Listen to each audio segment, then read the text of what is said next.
Welcome back to another Impactful Night of Impact Education Leadership. This is episode 198. I'm your host, ID3 for Isaac Drone. Thursday night sponsors are Jerry Green, Buddy Thornton, and Dr. Isaac Carrier. Dr. Isaac Carrier, please say hello again to the people. Hello, everyone. I hope all is well with everybody. Yes. And Buddy Thornton, please say hello to the people. Positive Social Change Agent Pro. Good evening, everybody, and I am thrilled to be on this site with some very incredible people, and we're going to rock the boat. Yes, we are. And Dr. Jerry Green, please say hello again to the people, sir. Good evening, everyone. Thanks again for the opportunity to be on your platform. Listen, the topic for tonight, we thank everybody for being on this platform. The topic for tonight is judicial law and school policy.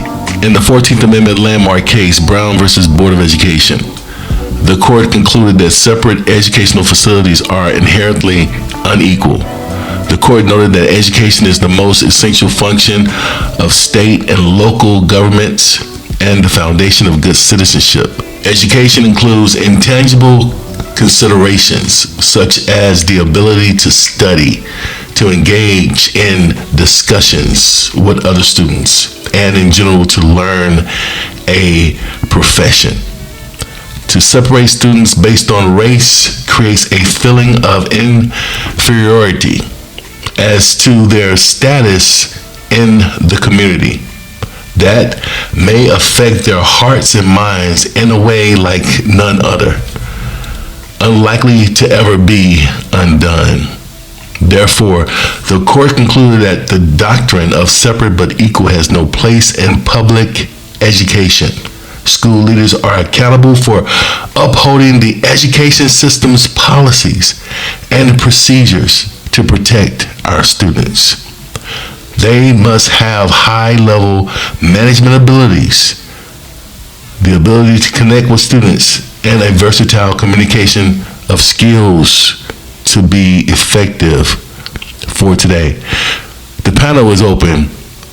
I want to ask the panelists, how are we going to navigate this conversation tonight, judicial law and school policy, based on what we're seeing happening right now in our Supreme Court systems?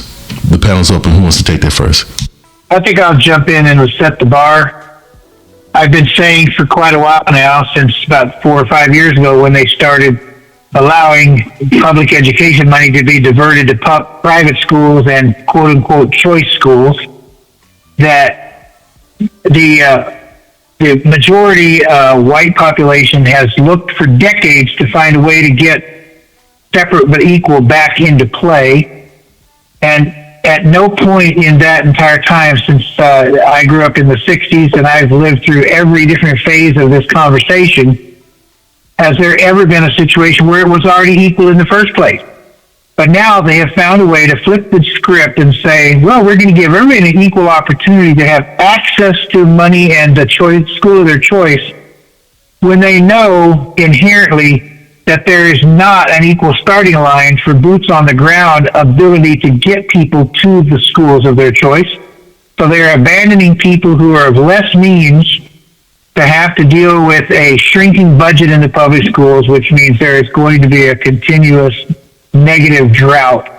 And the problem is when the kids feel like they're being left behind, they look at their parents and say, it's your fault that I can't go to these schools with my friends who are being taken out of school and taken to a different school. So they're really actually creating a division in the school and in the home. Oh, hey, I could not have said it any better. I got to jump in here because you mentioned the term equal. Listen, the equal part and why this is happening, and you really think about it, every time that the achievement gap and we call it opportunity gap, but every time the achievement gap closes or gets within shooting range, they change the game, right? They can't make the test any more difficult. And I'm in Texas, so it's to make the test even more difficult is a problem because I think the people that are making the test are probably at their wits' end. But here's where it's coming into play. When the marginalized or minority groups catch up in terms of performance, to the majority group, they changed the game. And so that game has come to an end. They can't do that. They can't figure out how to do that anymore. And it is really a matter of how do we separate. So there has not been, nor will there be, in my mind, a real attempt at equality.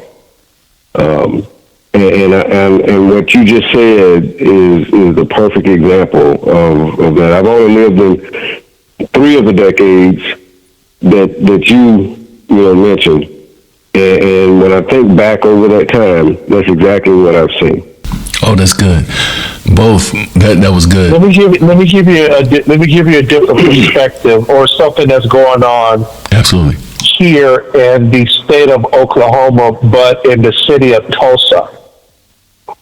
So they started about 20 to 25 years ago, and they would, suburb parents, or say white parents, and even probably some black parents, would keep their kids in private school until it was time to go to high school. And then they would send them to Booker T and Tulsa, which is a magnet school. And test scores have to be what they have to be to get to the school, and grades. And so what you would have is parents will send their kids to private school until they become freshmen. And then they would tell the kids in some households that if you go to Booker T, I'll buy you a car. So by doing that, they don't have to pay for 4 more years of private school.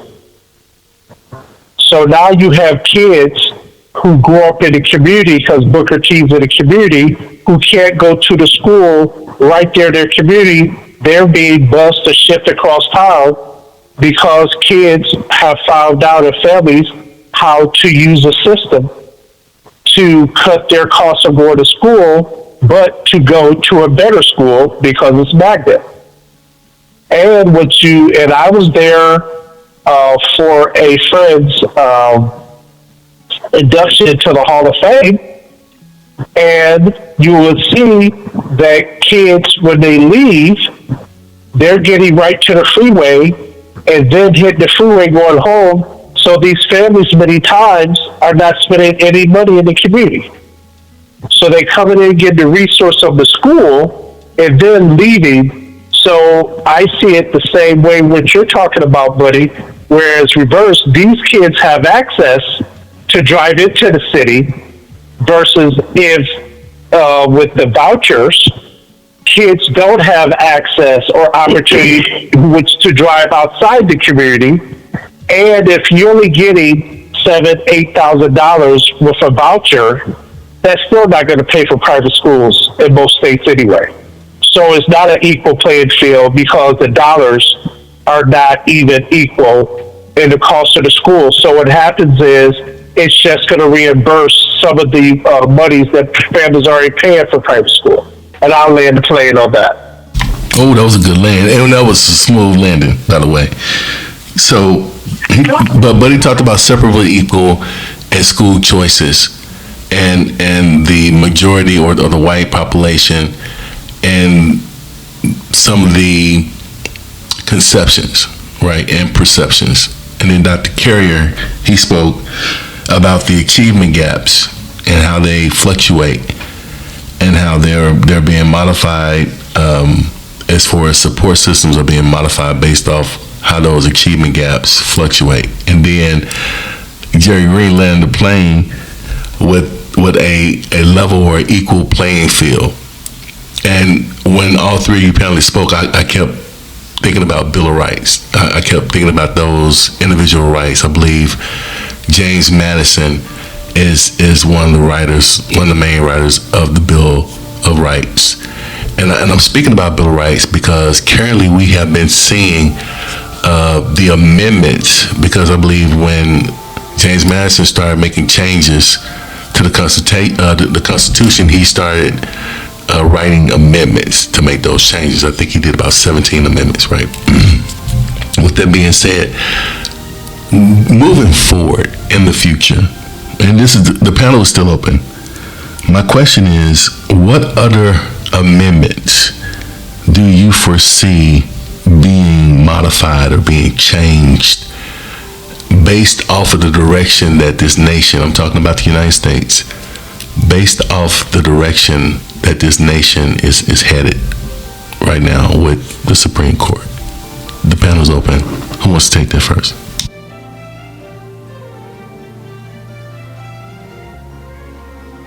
You always like to light a fire, don't you? That's you, sir. That's you. That's you. Here's the thing, okay? The last time and the last process where we tried to do an amendment to the Constitution, it failed. Why did it fail? Because the process is cumbersome, and now that we're 50 states plus territories, and every state has to ratify, and it has to be 3/4, so there has to be a minimum of 38 states and 2 of the 3 territories. That means that there is almost no amendment that is ever going to pass because there is no unilateral conception of what is fair and unfair in the Americas. That went out the window when Board of Education was actually passed, and then the white majority thumbed their nose at it for 60 years. And that's the reason why we have not had any kind of an amendment that would even address the education system, because the people who have been in power have been trying to find a way to turn separate from equal into equal but separate by mandating a financial structure that penalizes anyone who is not basically white Anglo-Saxon. And so I am one of those people. I'm telling you right now, that is an inherently fair system. When you say judicial law and you say an amendment, you're saying really 2 different things. The law is a living instrument. It is not only supposed to be the word of the law, it is supposed to be the spirit of the law, and it is also supposed to be the functionality of the law. The spirit of the law saying we're going to make it equal access to all these vouchers and all this ability to move your children around to the school of your choice, that only satisfies one leg of a 3-legged stool that can never stand. That stool can never stand. Can we ever get an amendment through that will pass it? That won't happen in my lifetime. It probably won't happen in your lifetime. If we started that process now, it would take until the mid-2030s or even the late 2030s to go through all of the states and the territories, and until the minority-majority situation in the country flips, that amendment will not pass. There are too many states that have less than 2 million or 3 million people in them that are completely concentric with the white majority that would vote down any amendment that would benefit anybody but themselves. Just to be blunt, that's we are not going down that road scenario. The fire has been lit. Gentlemen, the fire has been lit. Who's next? Well, and to add insult to injury, to ensure that what Buddy is saying is going to happen that way, they're fooling with voting rights. And so, I mean, this train is like it's a locomotive that's at full steam. I mean, I don't know how many stops are left to be pulled out to ensure that this equal but separate world will ultimately exist. Reflection time. Because they're making it so difficult. Go ahead. I'm sorry. No, finish your thoughts, sir. Well, I'm just saying, we have to, and I've in one of the organizations I'm in, we've been having this discussion about, just getting people registered to vote. That's dangerous, and let me tell you why that's dangerous. Because if you actually do go vote and you don't know who you're voting for or why you're voting for them, that's probably worse than not voting at all. And by the way, they're doing it every possible way to make voting, just the act of voting, difficult very difficult to achieve for a lot of people. I mean, whoever thought there would be a law, a rule, any type of effort to prevent, just even providing transportation to the polls. I mean, that's just crazy.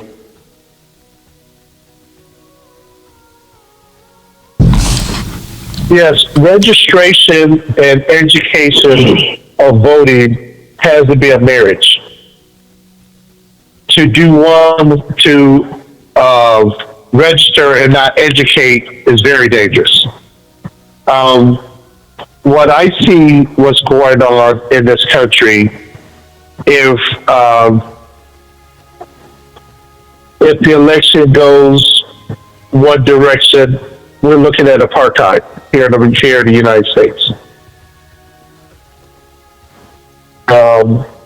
And part of that would be affecting the education system, saying they would demolish the Department of Education or get rid of, or however you want to say it. So individuals have to go to the polls educated about the issues that's going to affect their household and their future generations. And understanding just what Buddy said, there are 5, maybe 10 hard reading that if it's not for them, they're not going to go forward. And sometimes they will even vote against their own best interests, thinking that it's a team sport, that everyone gets a jersey, everyone gets a trophy, but they don't. Wow, the whole purpose of judicial law, it falls under the umbrella of judicial review. That's a type of checks and balances. Checks and balances as it relates to education, though. That's law. That's a law that's been mandated that in this state it is a requirement by law that kids or students attend school in the U.S. I believe it's called the compulsory education law. And in this law, it says compulsory attendance. Thank you, compulsory attendance. And in this law, it says that children must attend public schools or a state accredited private school for a certain period of time. Now, what we just said from the panelists is that, well, let me ask the question. I don't want to assume anything. How is that going to affect this law, the compulsory attendance law? How is that going to affect, how's the election going to affect it? How is the government moving forward going to affect it? Buddy said that we won't see anything for another at least 15 years, 10 to 15 years, but the panel's open. So you said something that's very important. What you said is it's compulsory attendance, not compulsory education, or that you have to learn. You have to sit your butt in the seat every day for a certain time, dealing with ADA, average daily attendance, and the money that's guaranteed per student if they attend school every day. But it's not saying that student has to learn.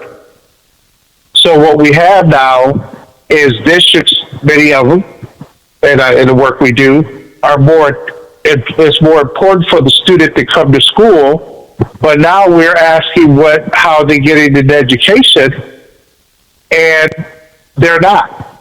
So then we have to lean on ed code, education code, and we have to lean on legislation saying that a kid can't come to school and start off with third grade where they can't read and end up at near the same level. They have to advance. So we got to start unpacking that. And I'll stop there. So the have to learn part is tied to state assessments. And if a kid doesn't perform, that doesn't mean that they actually learned, right? But if they don't perform on the state assessments, then there's an accountability issue, which ultimately leads to more mandates Even if it does bring more money, it comes with a whole lot more mandates, or it comes with mandates that aren't funded either. So that's where that has to learn part comes in. And part of that unwritten mandate is that it's the teacher's responsibility to ensure that the kids do learn, but we cannot in any way, what we have to do is make sure that kids have the opportunity to learn.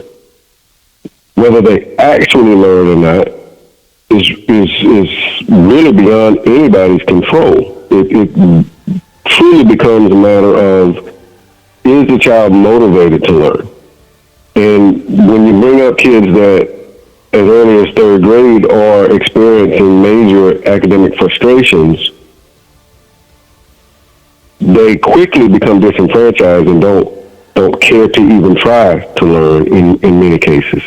And so it is, I mean, it's a very tangled web that's been woven to ensure that there will be separation of the races. But the 14th Amendment, the 14th Amendment of the United States Constitution has an enormous impact, has a far-reaching impact on protecting the rights of students when it comes to education, when it comes to public education, when it comes to secondary education. The 14th Amendment, that due process, and think about that, due process was sandwiched by, the 13th Amendment and the 15th Amendment. The 13th Amendment was to free African American slaves, and then the 15th Amendment was to give the rights to vote to minorities. And so the 14th Amendment was that due process. And so... Well, but see, the thing is, they show up, right? The due process is what? Wow. That they show up and they're given the opportunity, because you cannot mandate. Like, you can pass any law you want to, and you're still not going to make that law. No law is going to make a child learn. That's beyond anything that can be legislated. But what comes out of that is the detriment for not learning, and that's where the additional effect that this current lack of funding is exacerbating. Let me ask the way the 14th Amendment is being leveraged right now is first of all, it's being minimized. When you actually maintain a standard, it has to be maintained in its strictest form to be fully effective. The 14th Amendment is being supported in a minimalistic way because the schools are saying they will not, or the districts will say they will not allow an underperforming school to stay open. Here in Arizona, they will close a school and they will close another school in the same area and create an educational desert and force the kids who are in that area, who have absolutely no way to get beyond their neighborhoods, to go to other schools, which continues an even broader cycle. How can you get that ADA up? Because you're not, when you have kids who are coming from multiple miles away to get to your school. So they say they're supporting the 14th Amendment by allowing them to have access to a school in a district. That is a huge difference than we are making it possible for you to go to a school in your community. How do you define community? That's the question. Buddy Thornton, I got a question for you. Now, we call you Buddy Thornton. We call you the positive social change agent pro, and we call you that for a reason. Why do I call you that? Because I throw what it would be complex questions to you, and you break them apart and you chunk it back in small chunks and bite-sized pieces that can be consumed by a child. So my question for you is this: why are parents, based off of the conversation right now, why are parents having a difficult time understanding exactly how they will use school choice initiatives to place their students, and what are some of the ways we as a community can address those gaps Dr. Carey was speaking about, and helping parents understand as stakeholders what their job is. Because I believe parents want to know, but they don't know what to know. They want to know, but they don't know what to know. What's your thoughts? So here's one of the things we have to understand. There is no parent on the planet who is not going to operate without using self-interest as their first guidepost. And if they think they can take a child and they can put it in what they would consider a superior educational environment where the child will, have access to superior teaching and be motivated because the other kids in the class are motivated, then they're going to make that choice. They're going to make that choice. The disconnect comes when we come to the parents who would love to make that choice that have no physical boots on the ground capacity to make that choice. Parents do not understand that when they take their children out of a school, they are removing a piece of that school's budget, and they are damaging every child who has to be left behind. They don't look at the overall social picture. They only look at the self-interest. The second part of that question is, how do we have difficulty understanding why that's bad?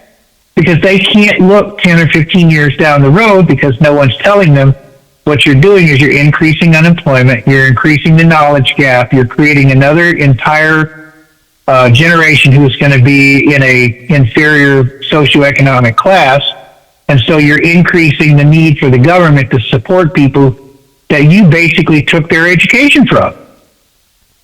So it's all cyclical. Someone has to stand up and say, do you understand that you are now creating the education and the economic divide by making a choice to allow people who can to do what others cannot? How do we fix that?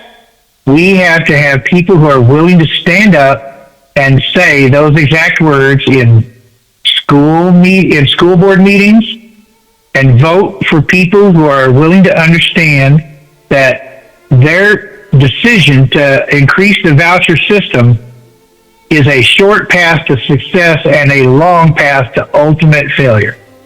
That is the only way we're going to win, by increasing the voice of people who say, you know what, if you look beyond the end of your nose, this is stupid. That's what we have to tell people. Brilliant. Absolutely brilliant. I'm about to open the panel, but before I do, let me throw this at you guys, at you panelists. Public schools are facing serious budget challenges from inflation, first off, and they're also facing historical underfunding. And those underfunding mandates are driving drastic budget cuts to our ISDs across our national states. Now, what happens when this happens is those underfunded schools, with that student population of students that are still going to those schools, that still have to get their education, well, guess what? They're having to do it now in larger class sizes with fewer teachers and fewer advanced classes. Let's add to that with lack of textbooks. Because if you got 40 kids in the class and that class is only given 26 textbooks, some of those textbooks, come on, they're out of date, they're torn, they're missing pages. And so we can call that like a lack of resources. And then we're going to have less experienced teachers, which means, and God bless them, God bless our subs, God bless our substitute teachers, because they stand the gap. But that means we'll have more classroom with uncertified substitute teachers instructing our kids and preparing them for state mandated tests where they don't know about gradual release models, Bambrick and Toya teaching strategies. They have no clue about that because they haven't been certified to teach all that. The panel's open. What's your thoughts about the conversation right now? Who wants to go first? Let me say this. So you mentioned textbooks in terms of resources. And textbooks still have a place, but the actual resources that kids need are actual computers. They need access to the technology for which they, at least in Texas, I don't know what everybody else is doing, but the assessment has been moved online, right? At the current time, parents can still request that that their child, be allowed to take a paper test. But it's even being piloted this year in Texas that in this upcoming year that AI will be utilized to grade the essay portions of the written portions of the exam, which, everybody's hair should be on fire about that, but that's beside the point in terms of this discussion. So that's number one. I mean, the resources across the board have to be available for every student. That's one of the major issues with the budget. Underfunded school budgets.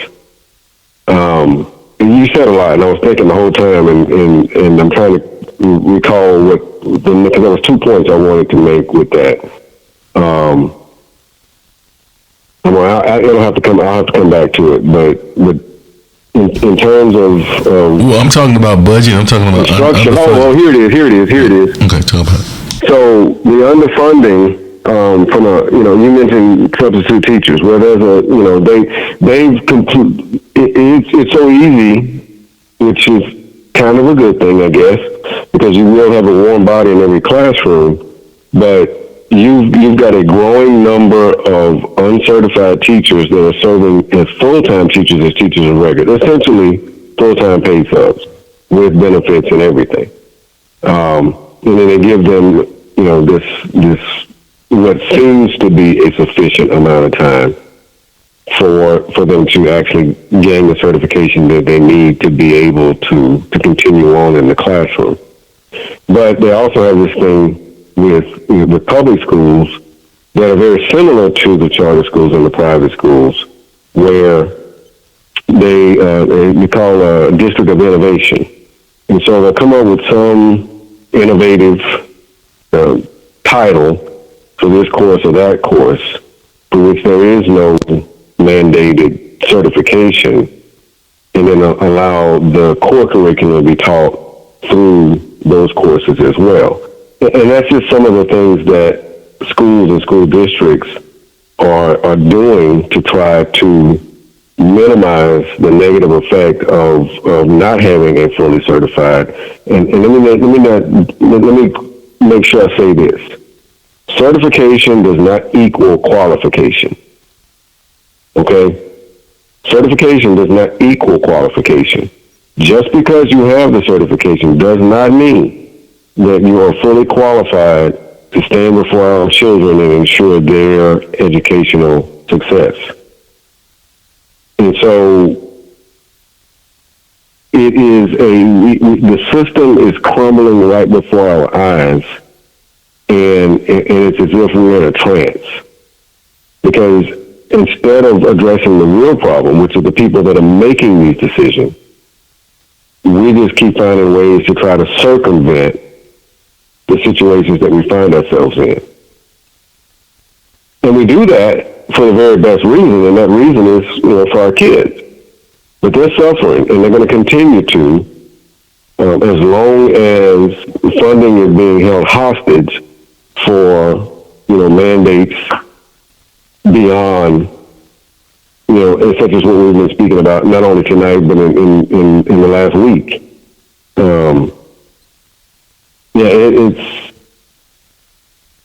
There's just a whole accumulation of things, negative aspects that are coming together to create this situation. There is no easy solution to this problem. Dr. Carey, that was so loaded what you said, because I know the panel's open. I want y'all to add to this on the panel, because Dr. Carey, you started a fire.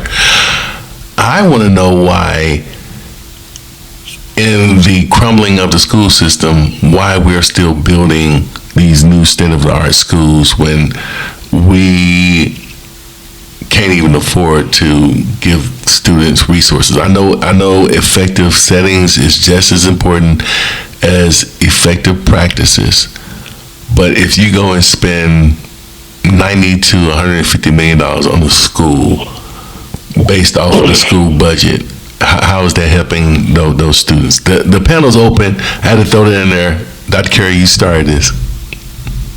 What's your thoughts? Well, let me respond to that. Schools are not being built with school district money. Schools are being built with taxpayer money through bond programs and bond initiatives. You cannot use bond money you can only use bond money for capital improvements.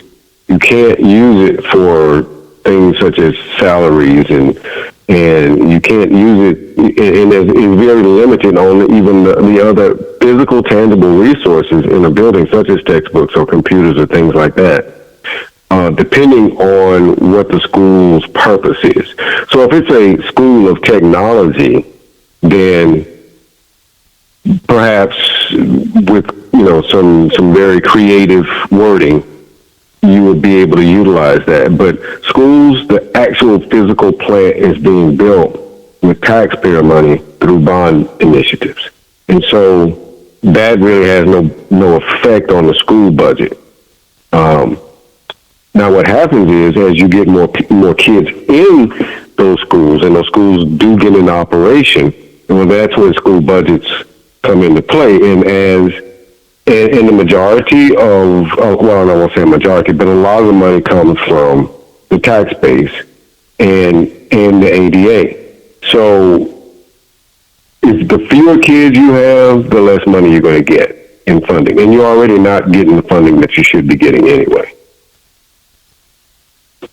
So what you're saying, the Title I, Title II, and Title III funds are separate from the bond funds. Is that what you're saying? Yes. Okay. Yes. Title I, all the title funds come with specific mandates, restrictions that you cannot utilize, or that they completely restrict. You do not have autonomy on how that funding is utilized. It comes with specific expectations and mandates.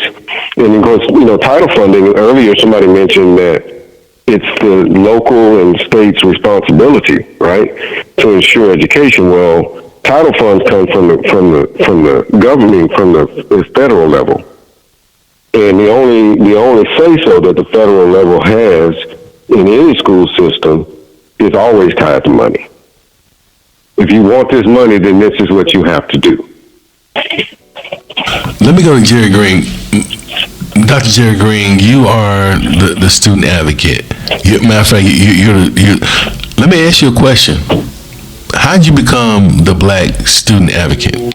Story was, living in Southern California, was publishing Black business directories and doing Black business expos for 10 years. And I started getting calls in April 2017 from parents saying, Jerry, you're a resource. They tried to kick my baby out of school. Who do you know? And I said, well, what is the meeting? It was like Tuesday. I said, oh, I can flex my schedule. I can go. So after helping 5 families in 3 weeks and all getting positive results, then I Googled Black student advocate and didn't anything show up. So I said, okay, I'll be the Black student advocate. And that's how it got started. So I say that the industry, now that I say I created, picked me. I didn't pick it. Because if you would have told me in February 2017, you're going to be a student advocate, I would have been like, what are you talking about? What is that? And so that's what brings us where we are today. Yes, it is, sir. And that's a beautiful story. The topic for tonight is judicial law and school policy. But before we go back to that, let me go back to Buddy Thornton. Buddy Thornton, I like what Jerry Green just did. And he told us his story. And he gave it to us in a nutshell. I like that. Buddy, what's your story and what are you currently up to? What are you currently doing? Well, currently I'm the co-founder of Fighters for Hope. We're a large coalition of 15 nonprofits who are advocating and educating across the country at different events and venues on mental health awareness and suicide prevention. We have created several programs that are highly being asked for on PTSD, sexual trauma, anti-bullying, career after the limelight career challenges or older career challenges. We address all of the different populations who are at risk for circling the drain and reaching deep depression, and then eventually bringing about suicide ideation. And this entire thing got started because I was working with you as the CEO of your nonprofit, Brokenness to Healing Foundation, helping disadvantaged youth and seeing the absolute despair and hopelessness that they had to live with on a day-to-day basis until someone, regardless of whether we looked like them or not, anyone who gave them a glimmer of hope became a conduit to success. And so, I decided to do this because I am 70 and I need to have my last rodeo be a powerful legacy that I am going to do anything I can to uplift the disadvantaged across this nation. And you're doing just that, and God bless you, sir. Godspeed to you. When you mentioned coalition, I thought the first thing I thought was a group of people, a group of powerful people coming together for a common goal to help the world be a better place, to help society improve.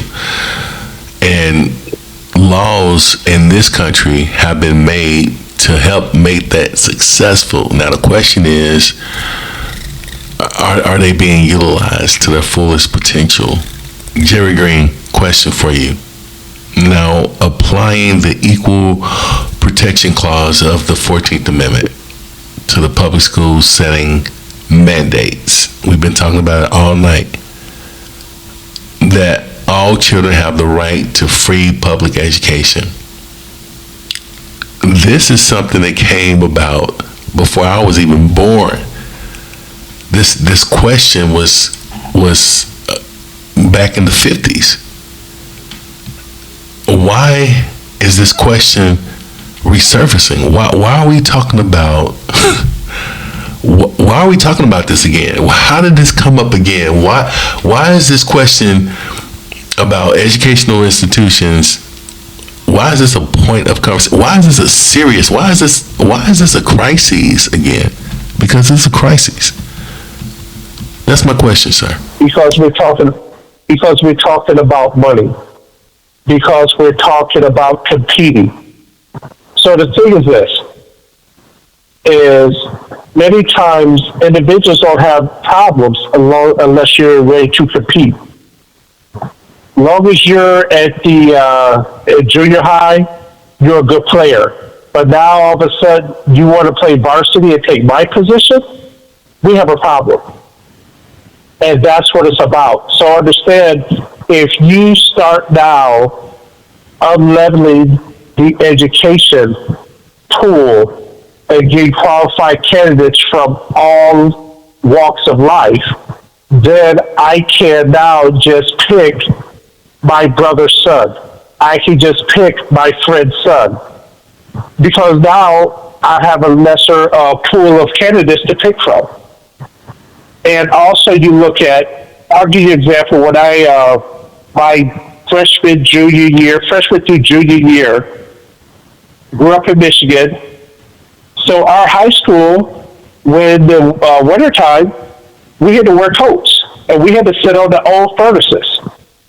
When it started melting to get hot outside, we had big trash cans, the same kind you see in the cafeteria, catching water in the middle of the floor.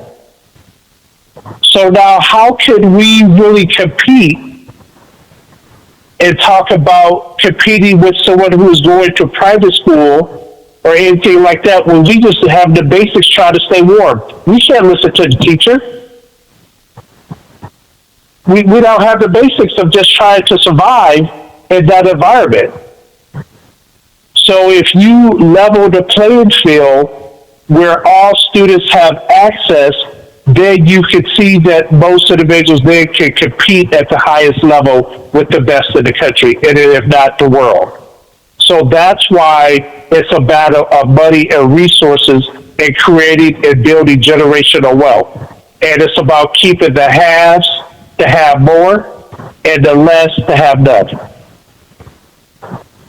And you landed that plane quite well, sir. Let me go, and I have to go to. I want to go to Buddy, but this time, Buddy, I'm not going to skip over you, but I'm gonna breeze by you and come back. Let me go to Dr. Isaac Carrier. Now, the reason why I want to go to him is because his insight from inside of the school system, because he's been there for close to over 30 years, I believe almost 40, 37 years. And so the level of, I would say, association is necessary for this question. But then, Buddy, I'm gonna come back to you to kind of seal it off.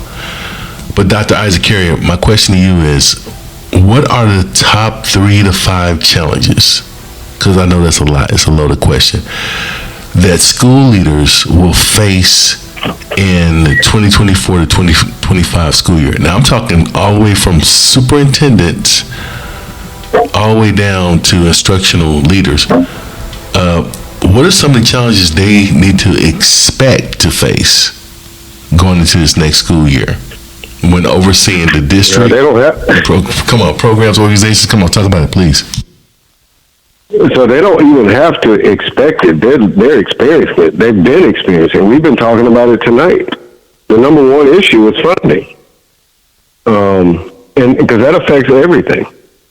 It really has an effect on everything in the school system. So funding is number one. Number two is staffing. Because even if you have all these creative ways to get people in the schools, and, paying them is a whole different issue. But earlier I mentioned certification is not equal qualification. Well, they're not even worried about certification because they've loosened the standard. And Buddy mentioned earlier about the standard. Well, the standard has been, not removed, but it's been so severely compromised that it really doesn't have an effect. And of course, when it comes to that, then planning in every phase, whether it be instructional, whether it be everything involving the school. Those are the top 3 issues. You can't sufficiently plan when you don't have the resources. I grew up poor, right? And, there was no plan. The plan was, how are we gonna make it to the next day? And that's really where many schools find themselves. How are we going to make it just to open the doors? It's a really tangled web, like I mentioned earlier, but those are the 3 top issues right there. And then, to add a caveat to that is all of the additional mandates that are continually coming that are unfunded, such as in Texas, every school has to have a school resource officer or a peace officer, rather. And that came with no funding, or very, very little funding. And so schools have been scrambling on for the past year trying to, address that issue, because failure to address that issue comes with consequences. And so, again, everything is always, not always, but it all goes back to improper funding. But those are the top issues. There are plenty of others, don't get me wrong, but those are the 3 most pressing issues right now. The panel's open. Let me ask this question. Dr. Carrier, thank you so much for that. And the panel is open, but let me throw this question out there. And in our state, we're in Texas, they're saying that now they want to do 2 things. One, they want to have chaplains come into our schools to be like counselors and and provide that initiative. And then also, they're having talks about teachers carrying open carry law, like teachers having designated teachers that can carry a weapon. I'm talking about a gun with them on campus, just in case something breaks off. The panel's open. What's your thoughts? Let me address that, because I've been against open carry for a while, and I should preface that by saying I'm a Vietnam veteran and I know how to use a weapon extremely well. But open carry has no place in a school, because no matter how careful you are, accidents will happen. It is not a question of if; it's only a question of when. And then the other part of your question is, that is part of the constant erosion of the separation of church and state. Now, I'm a Christian. I believe in my God. My faith is strong, but I do not believe that the government has the right to tell people who may be of other faiths that they have to be in an environment where they feel uncomfortable. I know I'm straddling the fence when I say that, but the reason I'm straddling the fence is because, well, statistics show only 48% of Americans now practice any kind of faith, and that doesn't say Christian faith. That's any kind of faith. So if 52% of the population has no faith whatsoever, and we are talking about constantly increasing the pressure to provide faith-based guidance to these students, who will go home and that will simply incense their parents if they're non-believers, we are, again, increasing the chance that there is going to be a hostile environment in schools and at home. So where is the foresight in understanding faith belongs where faith belongs, and the education needs to have no hand in how someone perceives their God? It's good. It's good. Come on, Dr. Green. What you got? I agree. There's no place to have guns at a school environment. One, the thing is, I've always believed teachers lose their keys. You know, teaching is hard enough by itself. Now you got to also be thinking you're a peace officer and making sure your gun is secure. And kids are curious. So I just don't like that at all.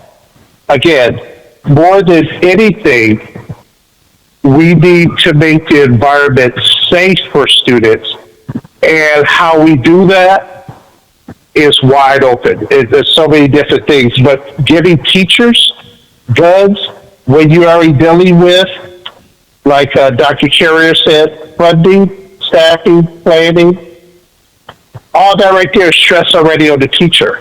And we don't need to have a teacher have a bad day and a breakdown and hurt a student. It's just a matter of time before that happens. Because think about this. You would expect the teacher not to flip and go all the way to the right or to the left.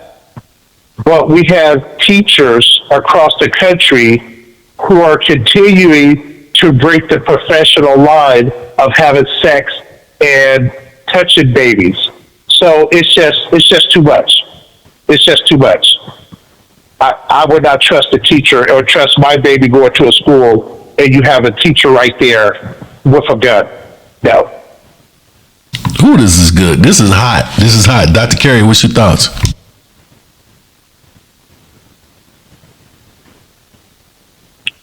So, I don't want to repeat what's already been said, because both Jerry and Buddy were spot on.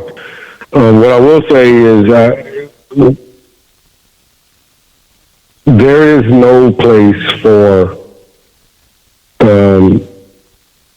religious ideology in schools. There's just no place for it. And I'll remind you, we took away corporal punishment. And we did that for a reason. For the very reason Jerry just mentioned. And that is, it was being utilized improperly, impulsively.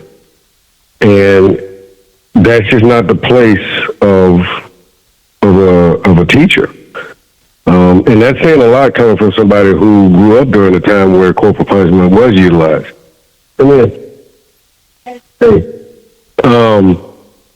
So I just believe that schools just don't need guns. And I'll go back to the previous question, which was the top concerns. Well, safety is always, the number one responsibility of a school. And so we just don't need, it's already very stressful. I've already mentioned that we've got a growing number of people that have not been properly trained to even be working in schools as teachers. And part of that training involves how to handle, disciplinary type situations. And so we just don't need to travel that path. But there are places right now in Texas that have approved, local school boards have approved for the teachers to actually carry and have arms available to them in the classroom and in the school building. And that is so dangerous. That is just so dangerous. Let me add to that too. What I see with the work we do across the country also is even when you have SROs on site,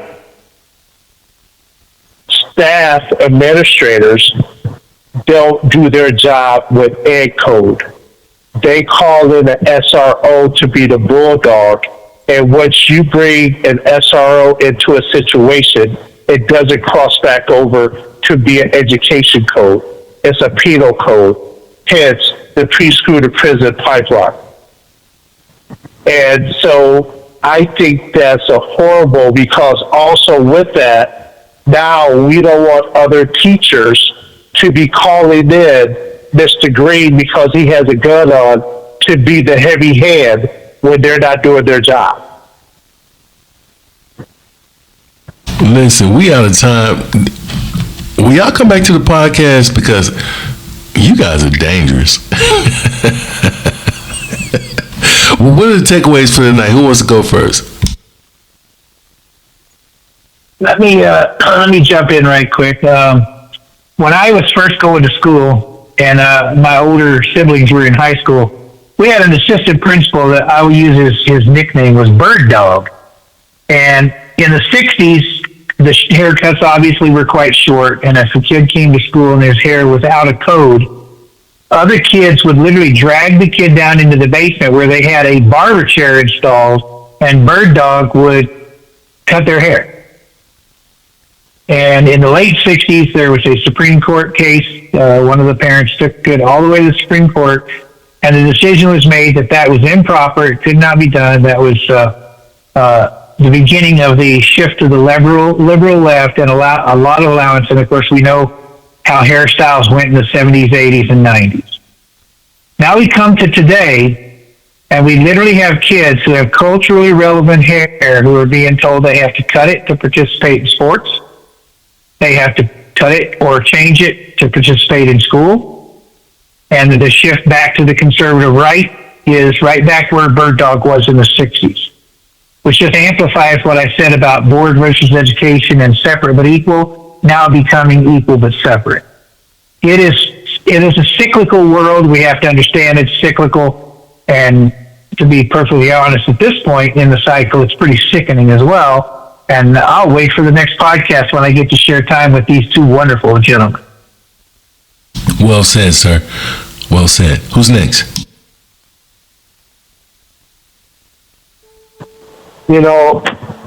I just appreciate the wisdom I get when I'm on the podcast with Buddy and Dr. Carrier, and also yourself, also Isaiah.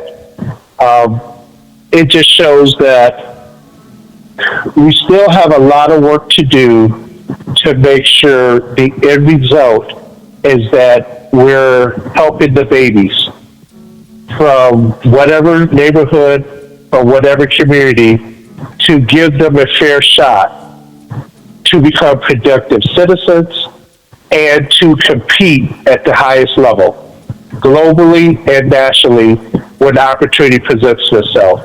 And that's what education does. It opens up doors and give you opportunities. The topics and the things that we discussed tonight are so vitally important that they should be topics of discussion and action across the country. We can no longer sit back and expect things to continue on, right? Laws have been changed. Rules have been changed. There's an all-out assault on, our livelihood, and it's being packaged as something else. Buddy mentioned about the young man, kids getting their hair cut by their assistant principal and the schools keeping kids out. We've got a kid right here, in the Houston area. This is the third kid in, I think, the last maybe 4 or 5 years. But this was the most extreme situation because this went all the way to the Supreme Court, and there was still no change. And that kid has been kept out of school all year long because of the hair length that no one even knows the length of his hair, because he has it, plaited up, or it's up. It's not below his collar. It's not down at all. It's braids or locks that are always up. And because he has those, he's been prevented his right to a free appropriate education by the school board and by the superintendent of that school district. That cannot continue to be, that cannot become an epidemic, and it's fastly heading in that direction. Things like that. I'm not saying just the hair issue, but we've got so many issues, and we've been saying this for years, that there are so many problems with education. One of the problems is that we always talk about that there's so many problems, but we fail to do anything about it. It's truly time to wake up. And I know that whole woke thing is a point of contention for some people, but we really have to wake up as a society, and we're going to have to do and fight for what's right.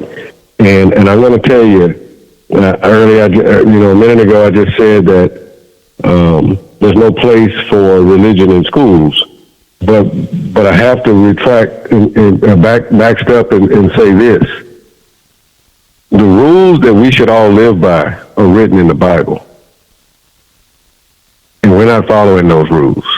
And we may not see the consequences of the individuals that are fighting against those rules, but they will suffer consequences.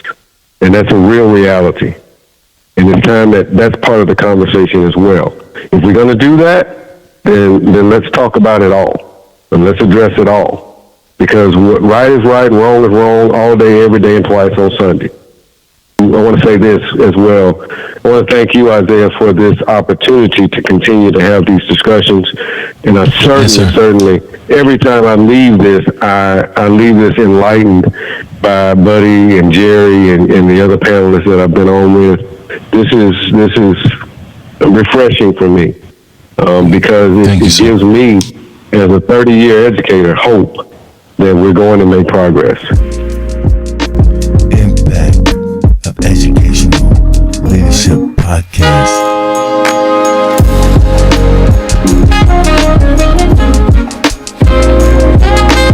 Facebook,